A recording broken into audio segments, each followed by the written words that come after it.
সাভার আশুলিয়ায় আজ তাপমাত্রা 34°28'। তীব্র গরমের কারণে সাভার আশুলিয়ায় সাধারণ জনগণ রাস্তায় বের হতে পারছে না। কিছু কিছু মহাসড়কে পিচ ঢালাই গলে যাচ্ছে। প্রচণ্ড তাপদাহে জনজীবন প্রায় অতিষ্ঠ। মোহাম্মদ মুজাহিদ পাশার ক্যামেরায় বিশেষ প্রতিনিধি আবুল কাশেমের পাঠানো প্রতিবেদনে বিস্তারিত। সুস্বাগতম দর্শক, আমি উপস্থিত হয়েছি আশুলিয়া থেকে সরাসরি যুক্ত হয়েছি। দর্শক, আমি মোহাম্মদ আবুল কাশেম।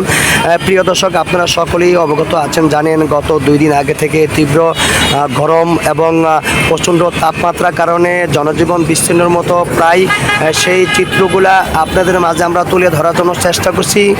প্রিয় দর্শক, আপনারা সকলেই জানেন যে এসটিভি একটি গুরুত্বপূর্ণ চ্যানেল, দেশ ও জনগণের কথা বলে। আমরা সব সময় চাচ্ছি আপনাদের মাঝে যে কোনো ঘটনা নিয়ে তুলে ধরার জন্য। তো দর্শক, আমরা আপনাদেরকে দেখাচ্ছি এখানে যে মহাসড়ক রয়েছে, মহাসড়কে যে ব্রিজ ঢালাই দেওয়া হয়েছে। আমরা কিছু কিছু জায়গায় দেখেছি যে তাপমাত্রা কারণে কিছু ব্রিজ গলে গিয়েছে। সেই চিত্রগুলা আপনাদের মাঝে আমরা বারবার তুলে ধরার জন্য চেষ্টা করছি।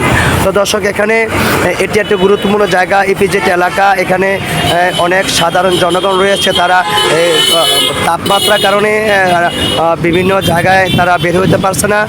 তো সকলকে ধন্যবাদ এসটিভির পক্ষ থেকে। আল্লাহ হাফেজ, সবাই ভালো থাকবেন।